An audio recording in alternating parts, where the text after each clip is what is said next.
नमस्कार दोस्तों, मैं राकेश और पेशी अकेडमी से आज हम प्राचीन भारत के इतिहास में वैदिक सभ्यता के अंतर्गत डिस्कस करने जा रहे हैं सामवेद, यजुर्वेद तथा अथर्ववेद। ध्यान दीजिएगा, सबसे पहले हम डिस्कस करने जा रहे हैं सामवेद।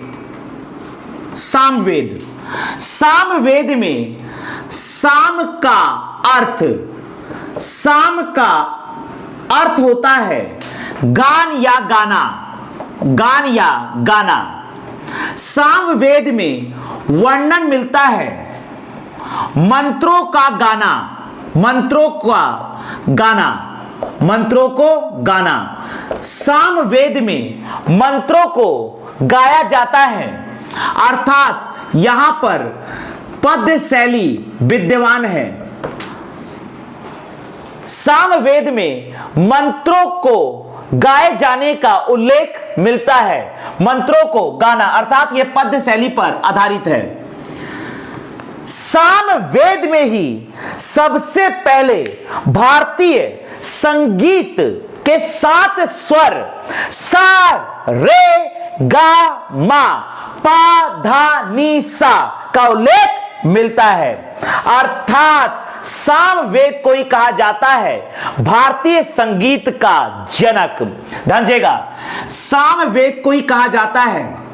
प्रथम उल्लेख मिलता है यहां पर सामवेद में ही मिलता है भारतीय संगीत का, अर्थात भारतीय संगीत का जनक कहा जाता है सामवेद को, क्योंकि सामवेद में ही भारतीय संगीत के 7 स्वर सा रे गा मा पा धा नी सा का उल्लेख मिलता है। सामवेद में ही भारतीय संगीत के 7 सुरों का वर्णन मिलता है। सामवेद में ही सर्वप्रथम सर्वप्रथम 7 स्वरों अर्थात सा रे गा मा, सा रे गा मा पा धा नी सा, पा धा नी सा रे गा मा पा धा नी सा का उल्लेख मिलता है। सा रे गा मा पा धा नी सा का उल्लेख मिलता है। ध्यान दीजिएगा, सा रे गा मा पा धा नी सा का उल्लेख मिलता है। ध्यान दीजिएगा, सामवेद में ही सर्वप्रथम 7 स्वरों या 7 सुरों का वर्णन मिलता है। इसी आधार पर सामवेद में ही मंत्रों का गायन करने की परंपरा का प्रारंभ किया गया। मंत्रों का गान किया जाता है सामवेद में। सामवेद की शाखाएं अगला हम डिस्कस कर रहे हैं। सामवेद की शाखाएं, सामवेद की कुल 3 शाखाएं हैं। सामवेद की 3 शाखाएं हैं। पहला है कौथुम सामवेद। पहला है कौथुम सामवेद। दूसरा है राणायनीय सामवेद। राणायनी सामवेद, कौथुम सामवेद। और तीसरा है जैमिनीय सामवेद। जैमिनीय सामवेद। ध्यान दीजिएगा, हर एक शाखा की एक ब्राह्मण ग्रंथ है। कौथुम का ब्राह्मण ग्रंथ, कौथुम सामवेद का ब्राह्मण ग्रंथ, कौथुम सामवेद का ब्राह्मण ग्रंथ है पंचविश।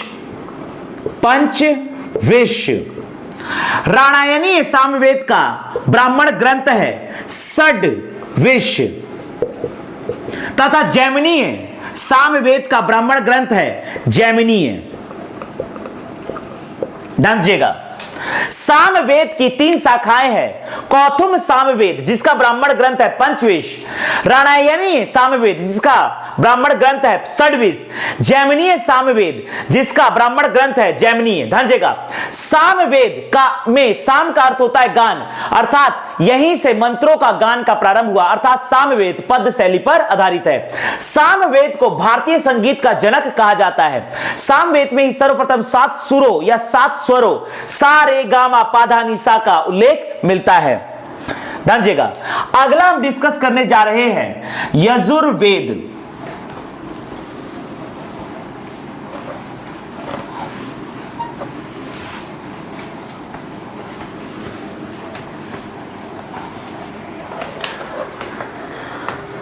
अगला हम डिस्कस करने जा रहे हैं यजुर्वेद।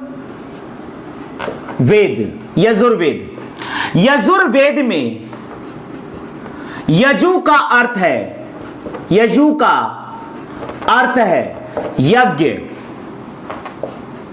ध्यान दीजिएगा, यजुर्वेद में यजु का अर्थ है यज्ञ, अर्थात यजुर्वेद में हमें वर्णन मिलता है यज्ञ क्रिया का, यज्ञ क्रिया का वर्णन मिलता है यजुर्वेद में, अर्थात यज्ञ प्रधान वेद है यजुर्वेद।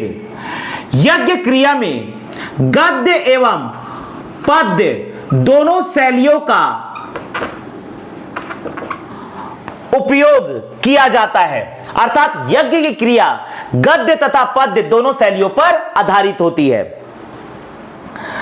यजुर्वेद में सर्वप्रथम उल्लेख किया गया है राजसूय यज्ञ तथा वाजपेय यज्ञ का। यजुर्वेद में सर्वप्रथम वर्णन मिलता है, यजुर्वेद में सर्वप्रथम उल्लेखित यज्ञ है, सर्वप्रथम उल्लेखित यज्ञ है राजसूय यज्ञ, राजसूय यज्ञ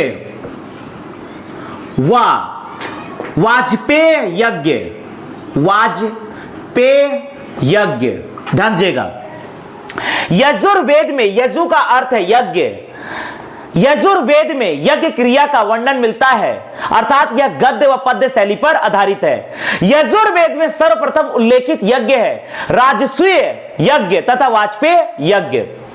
यजुर्वेद की शाखाएं, यजुर्वेद की शाखाएं, यजुर्वेद की 2 शाखाएं हैं। पहला है शुक्ल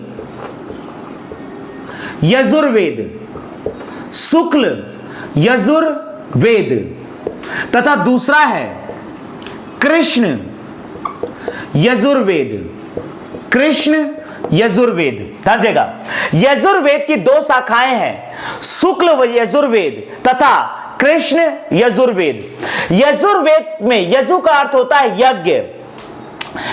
यज्ञ क्रिया का वर्णन सबसे पहले मिलता है, यज्ञ क्रिया का इसमें वर्णन सबसे पहले मिलता है यजुर्वेद में, अर्थात यजुर्वेद गद्य एवं पद्य दोनों शैली पर आधारित थी। यजुर्वेद में सबसे पहले वर्णन मिलता है राजसूय यज्ञ का तथा वाजपेय यज्ञ का। यजुर्वेद की 2 शाखाएं हैं, शुक्ल यजुर्वेद तथा कृष्ण यजुर्वेद। शुक्ल यजुर्वेद का ब्राह्मण ग्रंथ है, शुक्ल यजुर्वेद का ब्राह्मण ग्रंथ है सतपथ तथा कृष्ण यजुर्वेद का ब्राह्मण ग्रंथ है तैत्तिरीय। ध्यान दीजिएगा, शुक्ल यजुर्वेद का ब्राह्मण ग्रंथ है सतपथ तथा कृष्ण यजुर्वेद का ब्राह्मण ग्रंथ है तैत्तिरीय यजुर्वेद। अगला हम डिस्कस करने जा रहे हैं अथर्ववेद। अगला हम डिस्कस करने जा रहे हैं अथर्ववेद। ध्यान दीजिएगा, अगला है अथर्ववेद।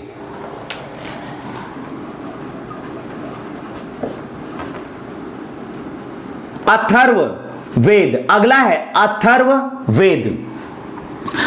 अथर्ववेद में अथर्व का अर्थ है, अथर्ववेद में अथर्व का अर्थ है अथर्वा ऋषि। अथर्वा ऋषि, अथर्वा ऋषि के ही नाम पर अथर्ववेद का नामकरण हुआ। अथर्वा ऋषि के ही नाम पर अथर्ववेद का नामकरण हुआ। अथर्वा ऋषि के नाम पर अथर्ववेद का नामकरण हुआ। अथर्ववेद, अथर्ववेद का नामकरण अथर्वा ऋषि के ही नाम पर हुआ है। अथर्ववेद में तंत्र मंत्र जादू टोना, तंत्र मंत्र जादू टोना वशीकरण, वशीकरण, भूत प्रेत, भूत प्रेत व औषधियों का वर्णन मिलता है।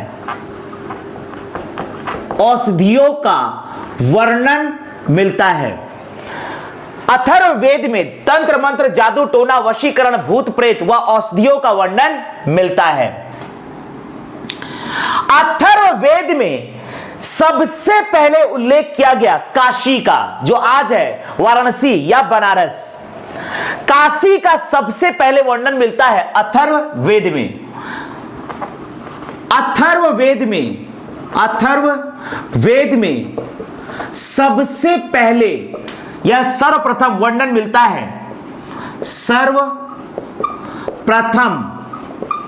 वर्णन मिलता है, पहला है काशी, पहला है काशी जो आज का है वाराणसी।